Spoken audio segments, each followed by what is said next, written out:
नमस्कार. आमच्या 1021 श्री गणेश दर्शन या YouTube चॅनलवर आपल्या सगळ्यांचं मनापासून स्वागत आहे. सगळ्या जगाचा त्राता, कुठल्याही पूजेचा सर्वात प्रथम मान असणारा अर्थात श्री गणराय, जो विघ्नहर्ता आहे, सुखकर्ता आहे, बुद्धीची देवता आहे, अशा श्री गणरायाची अनेक स्थानं आहेत. त्यातली अनेक स्थानं दुर्मिळ अशी आहेत. अनेक स्थानं पेशव्यांच्या काळामध्ये स्थापन झाली आहेत, तर काही स्थानं त्याही आधीची आहेत. या सगळ्याची दुर्मिळ अशी माहिती आम्ही आपल्याला आमच्या या चॅनलच्या माध्यमातून पोहोचवत आहोत. तुम्हाला ही कशी वाटते हे खाली कमेंट सेक्शन मध्ये आम्हाला नक्की सांगा. जास्तीत जास्त गणेश भक्तांपर्यंत आमचा हा व्हिडिओ पोहोचवा. CA डॉक्टर दिलीप साठे यांच्या माध्यमातून आम्ही ही माहिती आपल्यापर्यंत पोहोचवण्याचा एक प्रामाणिक प्रयत्न करत आहोत. आज आपण बघणार आहोत रत्नागिरी जिल्ह्यातील काही गणेश स्थानांविषयी. चला तर मग सुरू करूयात. रत्नागिरी जिल्ह्यातील गणेश स्थान आहे श्री परशुराम गणेश, परशुराम, तालुका चिपळूण.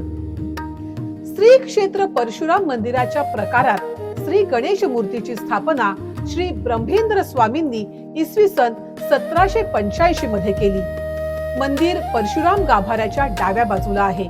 मूर्ती उकिडव्या मांडीची, उजव्या सोंडेची, शुभ्र संगमरवरी पाषाणाची असून उंची सुमारे 1.5 मीटर आणि खाली 45 सेंटीमीटर सिंहासन असून ध्यान अतिशय शांत आणि प्रसन्न आहे. हातात कमल, अंकुश आहेत. खालील उजव्या हातात मुळा तर डाव्या हातात मोदक पात्र आहे. अंगचाच मुकुट या ठिकाणी दिसून येतो. श्री महागणपती, उक्ताडा, तालुका चिपळूण. हे पेशवेकालीन स्वयंभू गणेश आहेत. हे गणपती उघड्यावरच होते. बाजूला एक शिवलिंग होते. एका ग्रामस्थाला स्वप्न पडलं की एका रात्रीत माझे निगडी झाडापासून मंदिर बांध. निगडीचे एक झाड गणपती समोर होते.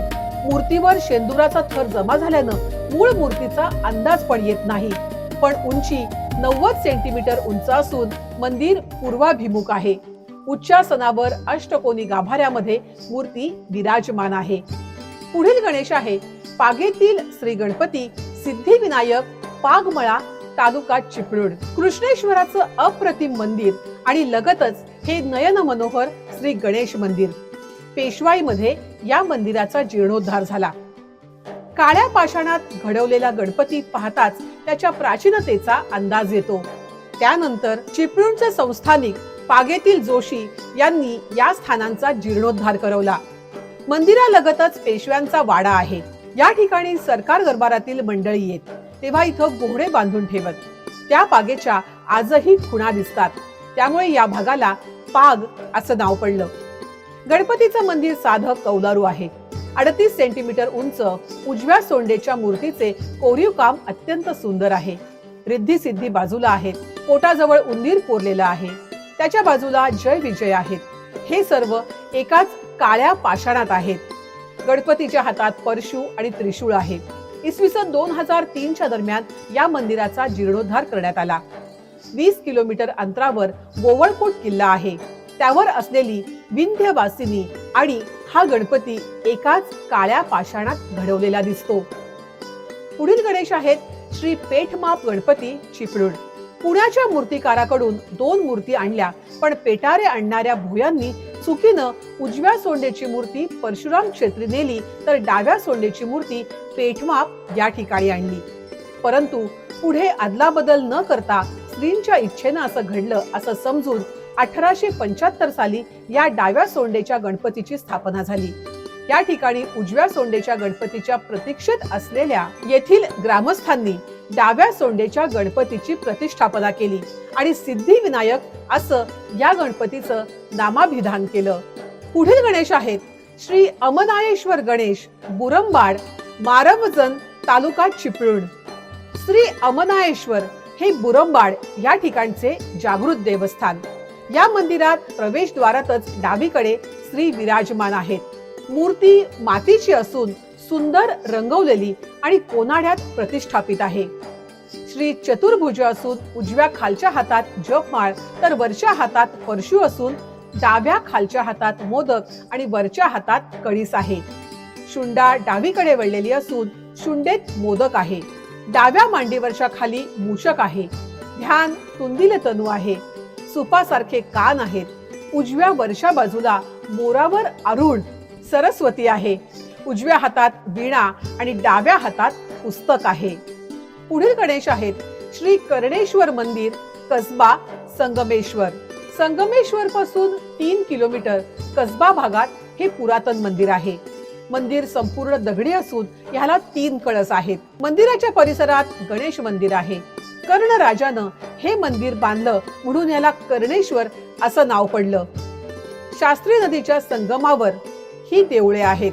श्री गणेश मंदिर, राऊतआळी, चिपळूण. चिपळूण शहरातील राऊतआळी या भागामध्ये श्री गणेश मंदिर 1950 पासून वसले आहे. नवसाला पावणारा गणपती म्हणून या गणेशाची ख्याती आहे. शहरातील हे जागृत देवस्थान आहे. सन 1950 पूर्वीच्या या मंदिराच्या जागेवर एक पाषाणाची मूर्ती होती.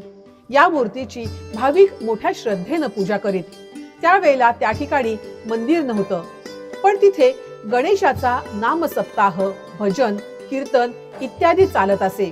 त्यामुळे 1950 मध्ये छोटंसं मंदिर इथं बांधलं गेलं.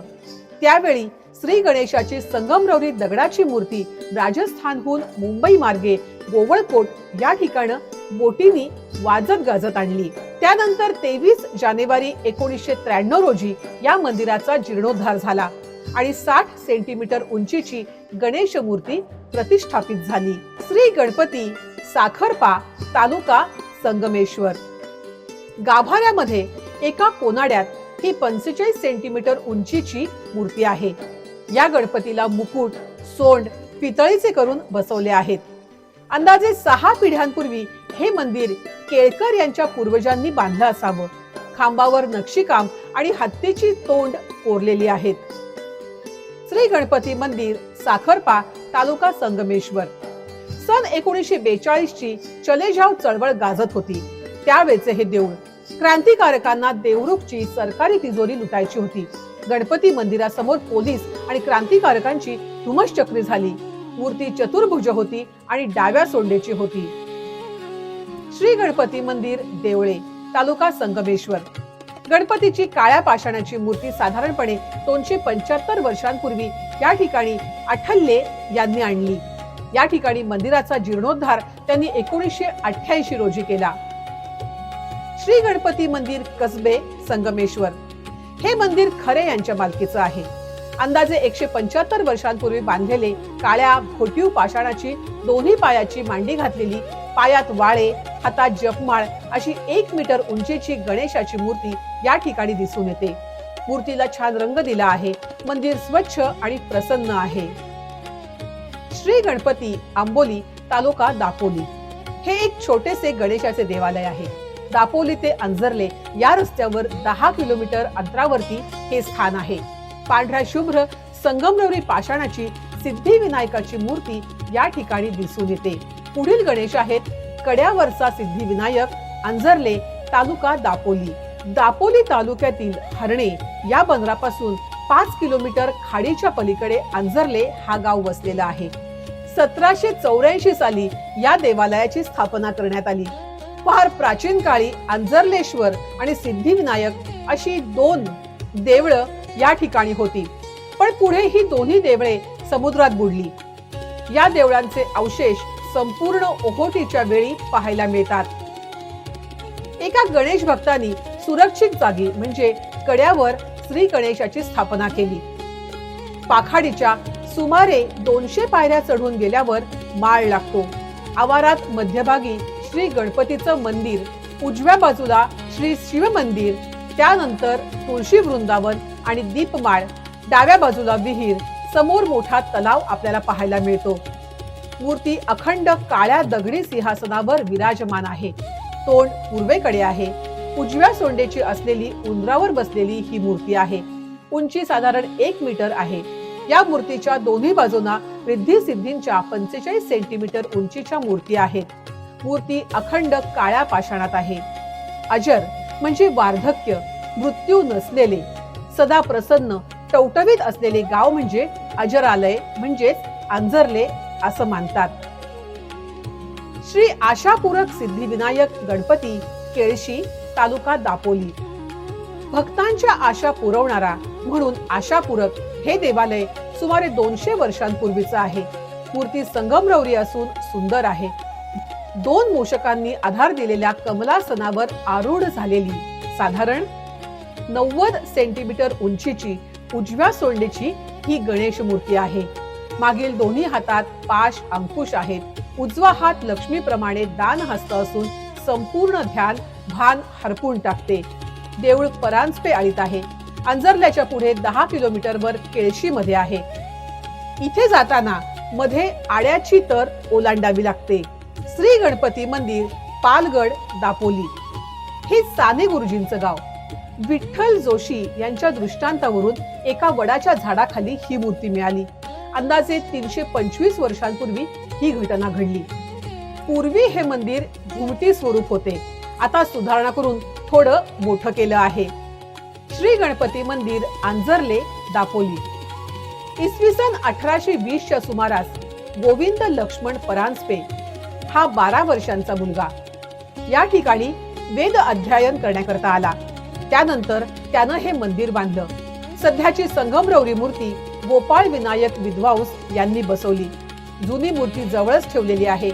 6 बाय 6 मीटरचा सभा मंडप, त्यामध्ये 2.4 बाय 2.4 मीटरचा दगडी गाभारा आहे. पुढील गणेश आहेत एक खांबी गणेश, जावळे, तालुका लांजा. लांजा शहरापासून 12 किलोमीटर अंतरावरील जावडे या ठिकाणी उभारण्यात आलेले श्री गणेशाचे एक खांबी मंदिर येथील बांधकाम व्यावसायिक राजेश शिंदे यांच्या संकल्पनेतून उभारण्यात आले. या मंदिराची 7.5 मीटर उंची आहे. गोलाकार जिन्यानं चढून वर गेल्यावर एक चौरस मीटरच्या गाभाऱ्यासमोर आपण उभे राहतो. मंदिरात पूर्वाभिमुख सिद्धिविनायक मूर्ती आहे. पुढील गणेश आहेत श्री बल्लाळ गणेश, खोरनिनको, तालुका लांजा. दृष्टांतातून सापडलेला आणि निसर्गाच्या सानिध्यात वास करणारा खोरनिनको या ठिकाणी श्री बल्लाळ गणेश देवस्थान लांजा या तालुक्यात प्रसिद्ध आहे. सह्याद्रीच्या कडेकपारीत वसलेल्या खोरनिनको या गावी 15 वर्षांपूर्वी गावात असलेल्या रामचंद्र देसाई महाराज यांना झालेल्या दृष्टांताप्रमाणे गणेश खोरवाडीमध्ये दाट जंगलात गणेशाची मूर्ती आणि चौथरा सदृश्य जागा आढळली. या ठिकाणी औदुंबर वृक्ष असून सभोवताली निसर्गाची मुक्त उधळण आहे. श्री बल्लाळ गणेशाचे रेखीव मंदिर या ठिकाणी उभारण्यात आले. लांजापासून सुमारे 20 किलोमीटर अंतरावर हे आहे. सिद्धिविनायक मंदिर, कोट, तालुका लांजा. लांजापासून सुमारे 23 किलोमीटर अंतरावर कोट हे गाव आहे. या ठिकाणी डोंगर दऱ्यांच्या कुशीमध्ये सिद्धिविनायकाचं मंदिर आहे. पेशवेकालीन गणपती पराडकर यांच्या विहिरीत हा सापडला. पेशवाई गणपती म्हणून कोट गावात हा गणपती प्रसिद्ध आहे. या मंदिराची स्थापना 1805 मध्ये झाली. श्री गणेश मंदिर, दळे, राजापूर. जैतापूर पंचक्रोशीतील दळे या ठिकाणी गोखले बंधूंनी शके 1763 मध्ये हे गणेश मंदिर बांधले. देवगडवाडा या ठिकाणाहून काळ्या दगडाची गणेश मूर्ती आणून दळे इथं स्थापन करून मंदिर उभारलं. इसवी सन 1934 मध्ये या काळ्या दगडाच्या गणेश मूर्तीचं विसर्जन करून संगमरवरी गणेश मूर्तीची प्रतिष्ठापना करण्यात आली. नाटे येथील दत्तात्रय पणसे सुमारे 125 वर्षांपूर्वी आपल्या आजोळी गोखले यांच्याकडे राहिले. सध्याचे गजानन दत्तात्रय पणसे हे या मंदिराची जबाबदारी पार पाडतात. मयुरेश्वर गणेश, देवरुख. देवरुख मधील वरच्या आळीतील रघुनाथ काशीनाथ जोशी यांच्या चौसोपी वाड्यातील 300 वर्षांची परंपरा लाभलेल्या मोरगावच्या मयुरेश्वर गणेशाची प्रतिकृती असणारे देवस्थान आणि अतिशय जागृत असे हे देवस्थान म्हणून प्रसिद्ध आहे.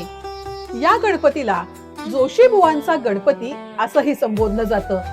दृष्टांतानुसार खोदकामामध्ये सापडलेली चांदीची गणेश मूर्ती आहे. डब्यात सापडलेली गणेश मूर्ती चांदीची 6 इंच उंच आहे. मूर्ती चतुर्भुज असून मागील हातात पाश, परशु आणि पुढील हातात दंड आणि मोदक आहेत. पितळी सिंहासनावर कमळावर उभी असणाऱ्या मूर्तीच्या दोन्ही बाजूला सिंह आणि सिंहासनावर पंचफडी नागाचे छत्र देखील दिसून येते. सिंहासन 8 इंचाचे आहे. द्विभुज गणेश, देवरुख. देवरुख मधील वेदपाठ शाळेत द्विभुज गणेशाची प्रतिष्ठापना केली आहे. बेळगाव मधील गणपती अभ्यासक S.G. पवार यांनी कृष्णशिला या एकाच दगडातून ही मूर्ती घडवली आहे. 30 इंचाची ही मूर्ती त्यांनी साधना करीतच घडवली. कलियुगात द्विभुज गणेश उपासनेला अतिशय महत्त्व देण्यात आले. परमेश्वर प्राप्तीचे, तेज निर्माण करण्याचे आणि सहन करण्याचे सामर्थ्य प्राप्त करण्यासाठी ही उपासना अत्यंत महत्त्वाची मानतात. पुढील गणेश आहेत द्विभुज गणेश असगोली गुहागर. गुहागर बाजारपेठेपासून 2 किलोमीटरवर निसर्ग संपन्न ठिकाणी हे मंदिर आहे. श्रींची मूर्ती एकदम छोटी असून तिला 2 हात आहेत. ही अत्यंत प्राचीन आणि जागृत अशी देवता आहे. स्वयंभू श्री गणेश मंदिर, तवसाळ, तालुका गुहागर. गुहागर तालुक्यातील हेदवी पासून 8 किलोमीटर अंतरावर तवसाळ हे समुद्र किनारपट्टीवर बसलेलं गाव. या स्वयंभू गणपतीबद्दल असं सांगतात की छत्रपती शिवाजी महाराजांनी तवसाळच्या किल्ल्याचे प्रवेशद्वाराचे बांधकाम सुरू केले. मात्र त्यावेळी बांधकाम पूर्ण होत आलं की आपोआप खाली कोसळायचं. हा प्रकार अनेक वेळा घडला. राजज्योतिषांनी सल्ला दिला की प्रत्येक चिरा तपासून लावण्यात यावा. पुन्हा कामाला सुरुवात झाली. प्रत्येक चिरा तपासताना श्री गणेश आणि श्री हनुमंताची प्रतिमा असे 2 चिरे मिळाले. त्यामुळे त्यांची प्रवेशद्वाराच्या दोन्ही बाजूला प्रतिष्ठापना करून काम पूर्ण केलं. कालांतराने हा तवसाळचा शिवकालीन किल्ला ढासळला आणि आता ग्रामस्थांनी दोन्ही मूर्ती किल्ल्यातून आणून त्यांची पुन्हा स्थापना केली आहे. महागणपती, पाचला, तालुका राजापूर. पाचळ पेठेतील गणेश भक्त जगूभाई पाथरे यांनी सन 1987 मध्ये या मंदिराची स्थापना केली. जगाला प्रकाश देणारा सूर्यनारायण, महाविष्णू, लक्ष्मी, महारुद्र शंकर आणि सद्गुरू साईबाबा अशा 5 मूर्ती या ठिकाणी आहेत. म्हणूनच त्याला महागणपती म्हणतात. महाद्वारामुळे मंदिराचा परिसर अतिशय विलोभनीय दिसतो. श्री स्वयंभू श्री गणेश, म्हैसोडे, तालुका दापोली. दापोली पासून 17 किलोमीटर अंतरावर नैसर्गिक सौंदर्यानं नटलेल्या म्हैसोंडे गावामध्ये स्वयंभू श्री गणेशाचं हे मंदिर आहे. या मंदिरासंदर्भात अशी आख्यायिका सांगतात की 350 वर्षांपूर्वी जोशी नावाच्या ब्राह्मणानं या गणेशाची स्थापना केली. या जोशींच्या पदरी असणारा गुराखी मुलगा पुढे राजमान्य झाला. त्याचे नाव सरखेल कान्होजी आंग्रे. हे पुढे शिवाजी राजांचे आरमार प्रमुख झाले. 2000 साली या मंदिराचा जीर्णोद्धार झालेला आहे. रसिक हो, आज आपण या ठिकाणी रत्नागिरी जिल्ह्यातील काही गणेश स्थानांची माहिती बघितली. अतिशय दुर्मिळ, पेशवेकालीन, शिवकालीन अशी ही माहिती आपल्या समोर आणण्यात आली आहे. आपण जरूर या माहितीचा लाभ घ्यावा. तुम्हाला ही माहिती कशी वाटते आणि या संदर्भात तुम्हाला काही सूचना असतील तर खाली कमेंट सेक्शन मध्ये नक्की सांगा. आमचं चॅनल जास्तीत जास्त लोकांपर्यंत पोहोचवा. जास्तीत जास्त लोकांनी हा सबस्क्राईब करावा, जेणेकरून जास्तीत जास्त गणेश भक्तांपर्यंत आपल्याला पोहोचता येईल. धन्यवाद.